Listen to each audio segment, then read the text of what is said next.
प्रेम से बोलिए मानव भगवान की जय। आज का विषय है पिता और पुत्र पर आधारित। अजातशत्रु, पुत्र का नाम अजातशत्रु, पिता का नाम था बिंबिसार।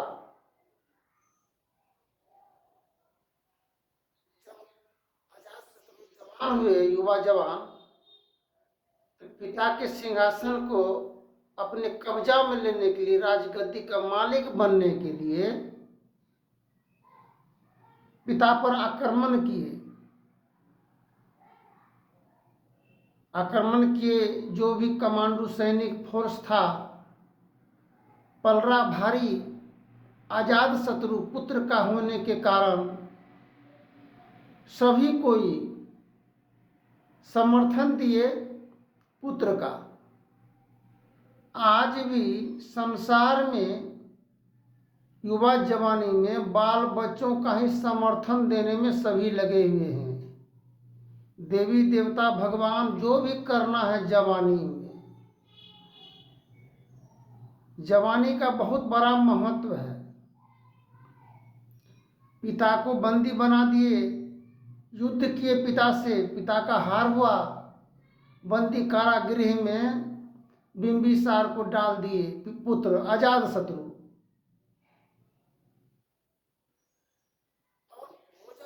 आदि इत्यादि का भी उपलब्ध नहीं दिया जाता था, ताकि दम टूट जाए। ऐसे ऐसे पुत्र हुए हैं संसार में। माँ को भी बंदी बना करके रखे थे अजातशत्रु। माँ पैर में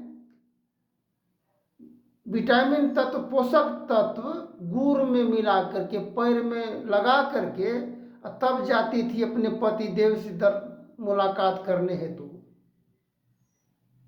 तो उसी पैर का तत्व को चाट करके बिंबिसार जीवित रहे। समय बीतता चला गया, उसका भी जब पुत्र हुआ वह भी उसी प्रकार प्रहार करने लगे पिता पर। तब याद आया उसको, हम भी तो अपने पिता के साथ में इसी कदर से जुल्म ढाए हैं। आज घर का गार्जियन और पुत्र दोनों के दरमियान जो मतभेद चल रहा है, एक शहीद जी नामक व्यक्ति हैं कुसियार गांव में, वह भी अपने पुत्र पर पिटीशन लिखवा करके रखा था ताकि अपने धन संपत्ति से वंचित करेंगे पुत्र को। हम बोले इस दरखास्त जो दीजिएगा थाना में या कहीं भी अगर दीजिएगा, सर्वप्रथम उस दरखास्त को क्या कहेगा, चपरासी को ले जाओ कबाड़ी खाना में ले जाकर के रख दो। ऐसा ऐसा पिटीशन तो नित्य प्रतिदिन पड़ता है थाना में, कोर्ट में, कचहरी में। उस पिटीशन का कोई महत्व नहीं होता है। सभी जानते हैं ये आपसी विचार है पिता पुत्र का।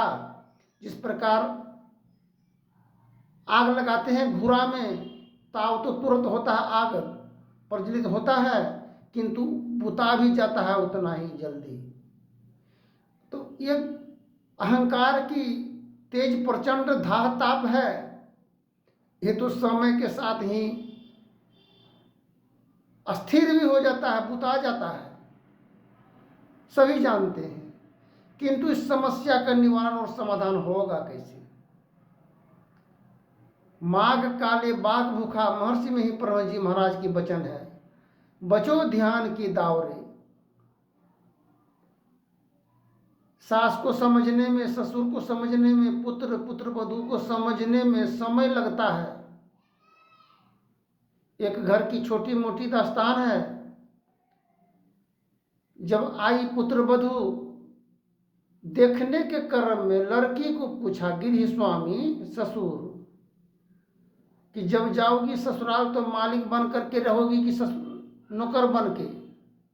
दुल्हन जवाब दी कि जब जरूरत पड़ेगा, आवश्यकता मालिक बनने का तो मालिक बनेंगे, जब नौकर बनने की जरूरत पड़ेगा तो नौकर बनेंगे। बोलो तुम्हारा पति देव 2 ही व्यक्ति का भोजन कमा कोर करके लाएंगे तो 4 व्यक्ति सास ससुर भी रहेगा तो भोजन कैसे तुम कराओगी?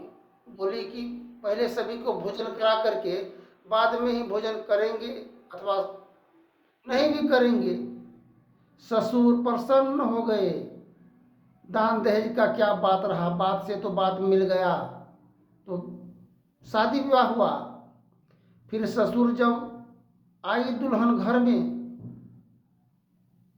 तो पूछे कि देखो यह जीवन प्रेम संबंध से हम लोग सरजमी पर आए हैं। तो जब भी अगर प्रेम संबंध में मन अगर डगमगद होने लगे तो समस्या का निवारण और समाधान कहाँ होना चाहिए, घर परिवार में कि बाहर? उत्तर दी घर परिवार में। चालाक महिलाओं का गुण देखिए, अत्यधिक चालाक। एक दुल्हन बोली, उसको जब पूछा गया वह बोली बाहर। अब दोनों को समझने में समय लग गया। फिर कुछ दिन के बाद उसको फिर पूछा गया, वो बोली घर। अभी 2 बात को समझने में लगा समय। आखिर कहना किसका सत्य है? सभी के गांव में, समाज में, कोर्ट कचहरी ये समस्या को लेकर के सभी परेशान हैं, जिसके निवारण के हेतु छोटा मोटा अंश आस पड़ोस की विचारधाराओं को लेकर के व्यक्त करते हैं। समय बीतता चला गया। एक का 2 बात, एक का 1 बात। एक का बात का मोल देखिए कैसा होता है। हम कि सासू माँ वो कैसे हटाएंगे रास्ता से जो मालिक बनेंगे हम गद्दे का। शत्रु के समान। तो किसी तरह से जब भी ससुर दुल्हन आती है घर में, ससुराल में, तो ससुर का मन पत्नी पर से मन चला जाता है दुल्हन पर। नई नवीन दुल्हनों पर उनका बात विचार मान सम्मान देने का मन उधर चला जाता है, पत्नी पर से हट करके। पत्नी पर से मन अलग होने से पत्नी भी बेचैन और व्याकुल होने लगती है। और बाल बच्चा होने पर तो पति पर से मन हट करके बाल बच्चों पर चले जाता है मन पत्नी का। जब बाल बच्चा पर मन चला जाता है, उनकी सेवा सत्कार करने में उत्तरदायित्व भी होता है यही, तो पति पर से मन हटता है। मन कैसे कैसे हटता है और कैसे कैसे झंझट होता है, परिवार में कलह कैसे उत्पन्न होता है। धैर्य नहीं रखने के ही कारण ऐसा होता है, समझदारी नहीं होने के कारण।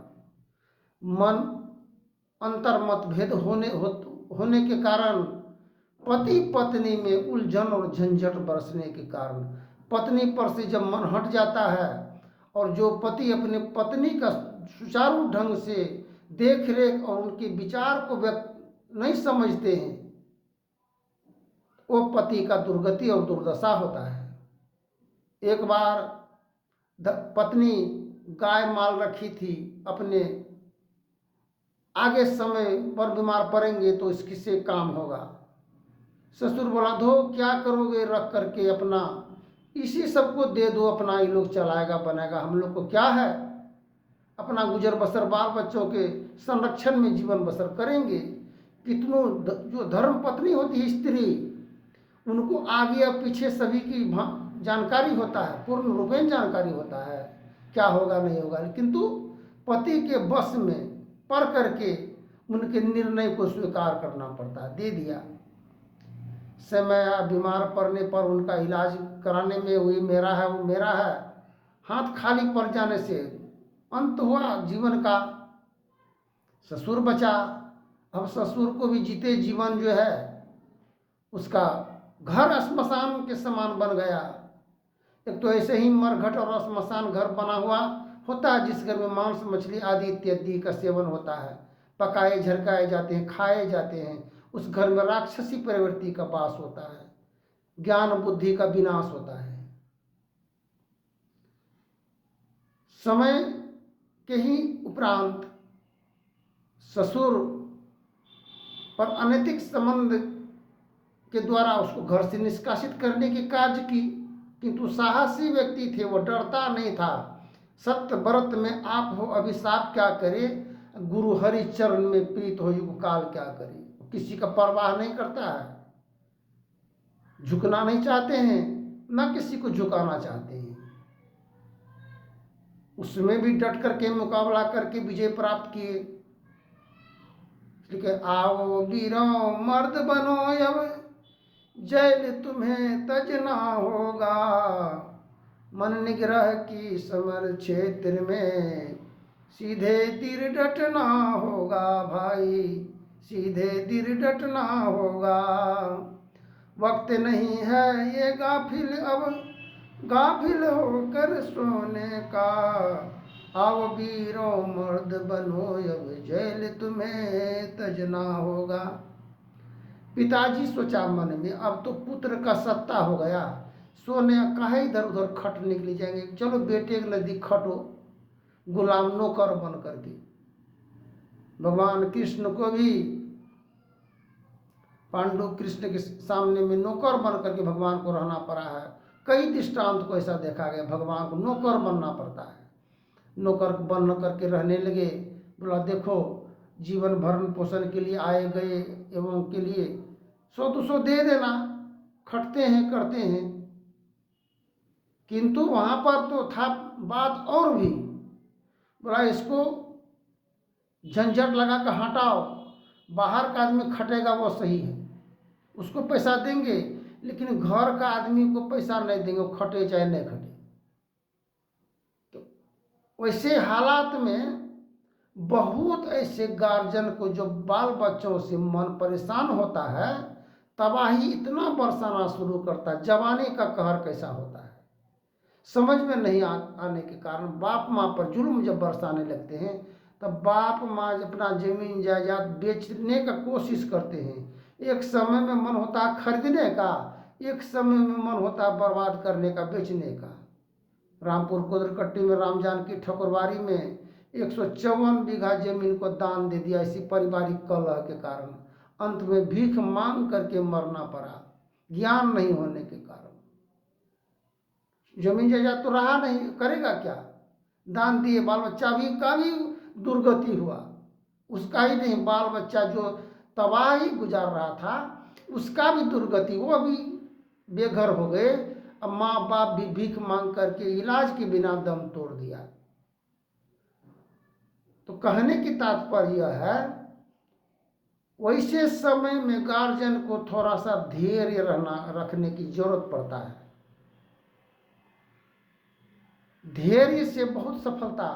आज उनके मन में समझदारी नहीं है, गांव है, समाज है, आस पड़ोस के लोगों से विचार को प्रदान करेंगे, आदान प्रदान अगर होगा, उससे हो सकता है समझदारी वापस पुनः चले आए। लोग तो कोर्ट कचहरी तक का दरवाजा खटखटाने के लिए जाते हैं, पैसा गंवा करके, असल गंवा करके नकल कागज का टुकड़ा लेकर के आते हैं। इसमें कि नारी पुरुष जब एक मति होई, जुग जुग राज करे जग सोई। बिनु सत्संग विवेक न होई, राम कृपा बिनु सुलभ न सोई।